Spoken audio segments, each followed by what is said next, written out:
indicaciones Buenas tardes, mi nombre es Juliana Alejandra Londoño. Les voy a hablar sobre las indicaciones, contraindicaciones, preparación del estudio y recomendaciones posteriores al estudio de una realización de angiotat de carótidas, angiotat de aorta abdominal y angiotat de arterias pulmonares. Las indicaciones que se le debe dar a un paciente: debe tener un ayuno, debe comer un día antes alimentos sólidos,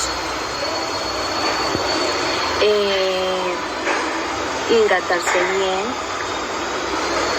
Si el paciente es alérgico, si el paciente tiene una alergia conocida a los materiales de contraste, el médico le podrá recetar medicamentos que debe tomar antes del estudio, no automedicarse.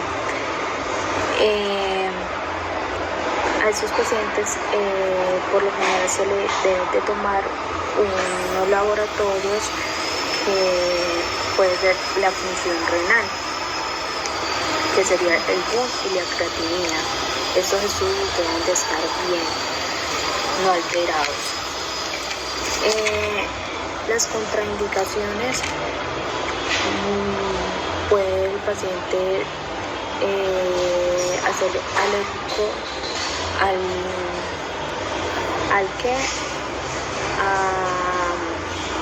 al contraste. Los efectos secundarios que algunos pacientes pueden tener son las náuseas, la dificultad respiratoria, picazón o hinchazón en la cara. Esto puede tardar 1 hora. No se dicen que todos los pacientes pueden tener esta reacción. Algunos pacientes pueden tener la reacción. Las recomendaciones que se le dan postquirúrgico, pues la realización de esos exámenes es no caminar, no viajar, tomar bastante agua y pues tener reposo absoluto. Que tenga un feliz día.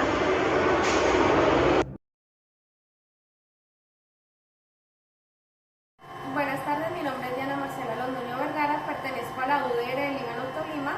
A continuación les voy a hablar sobre cómo la realización de un examen de angiotat de carótidas.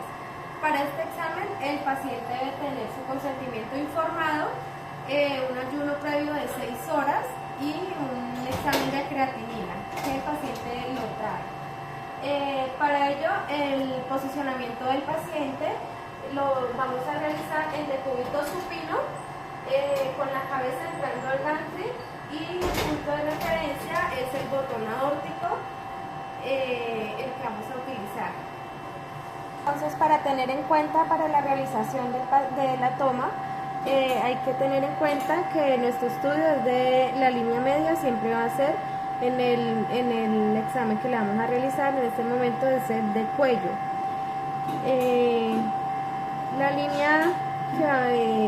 línea media es más o menos que debemos bajarla hasta este punto para la realización del examen. Cuando vamos a hacer el estudio, entonces lo primero que se va a hacer es una adquisición, que es el topograma, que es como la imagen de referencia donde nosotros vamos a ubicar la estructura para poder hacer el estudio. Hay que tener en cuenta cuánto medio de contraste se va a utilizar para hacer el estudio también. En pacientes adultos se puede usar para un angiotat de carótidas entre 60 y 70 cc de medio de contraste, y si quiere se puede utilizar la solución salina, un bolo por ahí de 20 cc para hacer un lavadito. Después de hacer el topograma y de tener nuestra línea de referencia en la imagen, vamos a hacer la adquisición. De esta manera se va a tomar desde el botón aórtico hacia arriba, es decir, de podálico a cefálico. Aquí se va a hacer un precontrol, que es donde vamos a poner nuestro ROI para poder definir dónde vamos a poner, dónde va a censar nuestro medio de contraste, y cuando esté censado, que se va a censar, se puede censar sobre lo vamos a censar sobre el botón aórtico, o también lo podemos censar en el tronco pulmonar, y allí ponemos nuestro ROI. Cuando ya el medio de contraste llegue a ese punto y nuestro ROI no lo sense, entonces ahí va a empezar la adquisición, que es donde va a empezar a pasar el bolus de medio de contraste, y luego empieza a salir ya. Buenas tardes, mi nombre es Norma Betancourt Cuadros, soy estudiante de Radiología de Imágenes Diagnósticas. Me tocó estudiante 3 de localizadores de estudio indicando grupos de corte y valores HU del río de muestreo. Bueno, les voy a hablar de localizadores. Consiste en la obtención de imágenes no paralelas, vasculares y cerebrales, realizando una ejografía, colocación de un marco y localizadora del sistema computarizado, localizando por la angiografía en las estructuras vasculares del cerebro. Puede ser utilizados como complemento en bordeos quirúrgicos y guiados por imágenes de tomografía y resonancia magnética. Por una computadora, además, se puede visualizar malformaciones de arteriovenosa y tumores cerebrales. Tenemos 3 grupos de cortes, que es corte axial, corte coronal y corte sagital. Corte axial. El corte axial son imágenes que se toman en diferentes ángulos, son planos anatómicos con cortes imaginarios que se utilizan en la anatomía cuando se evalúa la postura corporal. En corte sagital es un corte anatómico imaginario que se utiliza para dividir al cuerpo en dos mitades, es decir, derecha e izquierda, por lo que nos sirve cuando estamos realizando un análisis de la postura corporal. Corte coronal es un corte que se realiza a través de una línea longitudinal, pasa por las orejas y divide al cuerpo en dos partes no iguales, anteriores y posteriores. Recibe su nombre porque pasa por la sutura coronal, articulaciones del hueso y frontal paralela. Los valores de HU y del río de muestreo. Lo voy a hablar del río.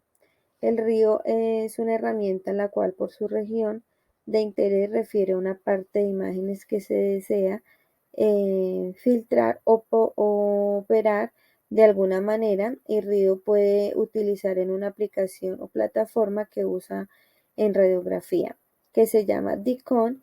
El río forma parte de las funciones básicas distintas al sistema ofrece o señala los diferentes estudios y se puede representar en máscara. El IU, el HU, unidad GONSEC, son medidas para la evaluación previas a la localización de implantes, pero el momento no se establece un límite. Estas unidades frente al que se puede cargar forman inmediatamente al momento de una tomografía.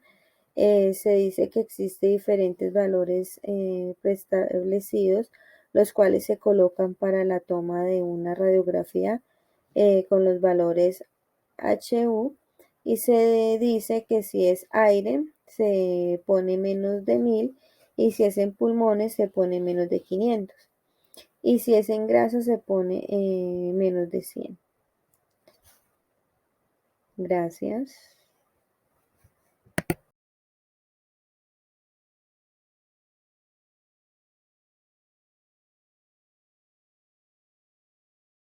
Cordial saludo, mi nombre es Joana Ruiz y vamos a hablar sobre medio de contraste utilizado en angioTAC, su dosis, velocidad de inyección y requerimiento de venopunción.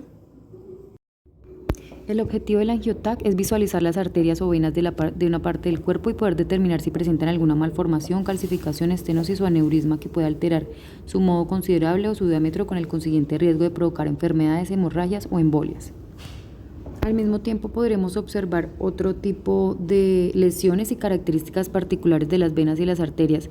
También permite verificar la permeabilidad de los stent y de los bypass en aquellos pacientes que ya han sido intervenidos, o sea, comprobar su adecuado funcionamiento. El medio de contraste es un líquido que contiene yodo y que al mezclarse con la sangre nos permite diferenciar las arterias y venas del cuerpo. Cuando se introduce en el cuerpo suele producir una sensación de calor intenso e incluso un sabor raro en la boca que en pocos segundos desaparece por sí solo.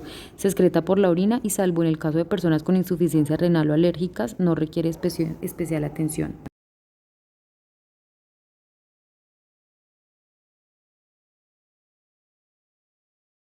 Antes del procedimiento se revisan las pruebas de función renal, se pregunta si tiene nefropatías o enfermedades de la tiroides, si es diabética y consume metformina o si hay antecedentes de hipersensibilidad al medio de contraste yodado.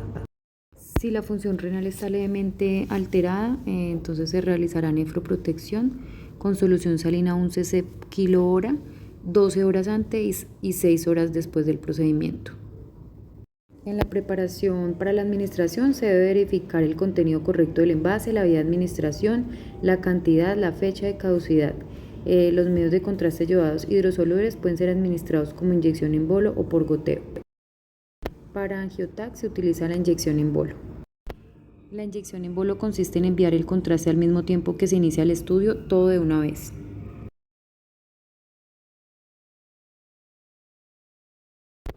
Se utilizará una aguja de calibre 18, 20 o 22. Lo ideal en Angiotac es la aguja 18 porque permite el flujo máximo equivalente a 7 ml por segundo. El aumento de los grados disminuye el flujo máximo.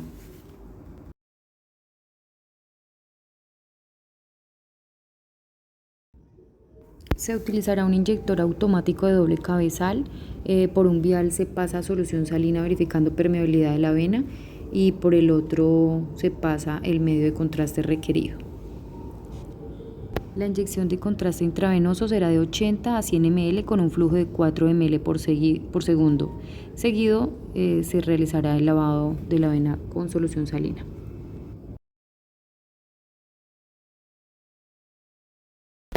Posterior al examen se debe permanecer 20 minutos cerca al paciente para verificar si existe alguna reacción alérgica. El paciente debe ingerir abundante agua para hidratarse.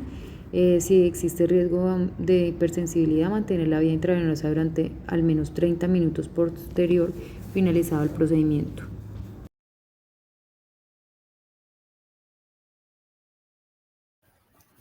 Buenos días, mi nombre es Angélica María Bejarano Benavides, soy del curso de Altas Tecnologías de Imágenes Diagnósticas. A continuación les explicaré la parte grupal de la actividad número 3, en la cual debíamos escoger el estudiante para realizar el video. A mí me correspondió el estudiante número 5, que era explicar por medio de diapositivas y con imágenes multiplanares de los estudios de angiotat de carótidas, angiotat de aorta abdominal y angiotat de arterias pulmonares. Y explicar su anatomía básica. Entonces, a continuación les explicaré los estudios de angiografía por TAP. Primero comenzamos con angiotat de carótidas. Acá realicé un pequeño dibujo como para explicar mejor su anatomía.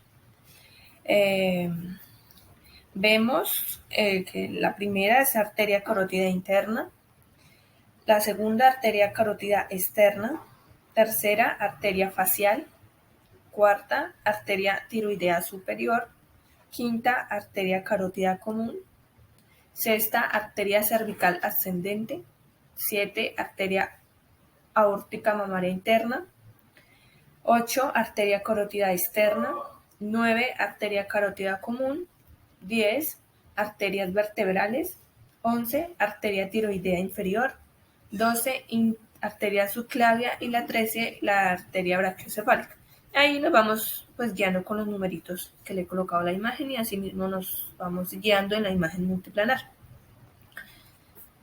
Sigue el angiotat de aorta abdominal. Bueno, en este también pues realicé un pequeño dibujo para mirar mejor su anatomía. Y también la podemos observar en la imagen multiplanar del estudio. Entonces el primero es la arteria esplénica. Segundo, arterias arqueadas, que serían estas. Tercera, arteria interlobular. Cuarta, arteria superior segmentaria. Quinta, arteria anterior segmentaria y ramas. Sexta, arteria inferior suprarrenal. Séptima, arteria posterior segmentaria y ramas. Octava, arteria segmentaria leve. Y la 9, la arteria inferior. 10, arteria renal derecha. Y por supuesto la que vemos acá o aquí en las imágenes, la aorta abdominal, es la arteria principal.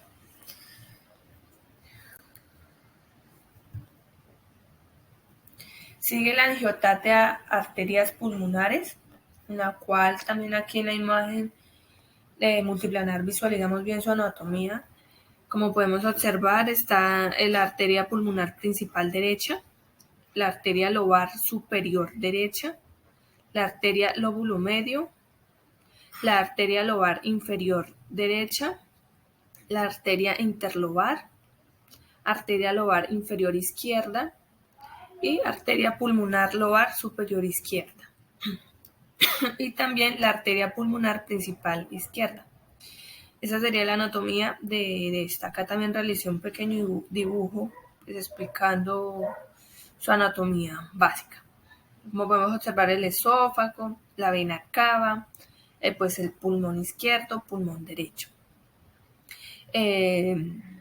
la tráquea, la aorta y las arterias pues pulmonares, que serían estas ramitas.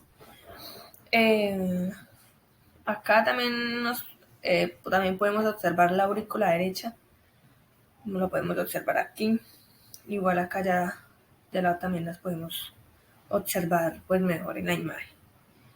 Y pues esto sería todo, la anatomía básica de los angiotates, de los estudios de arterias pulmonares, aorta abdominal y las carótidas.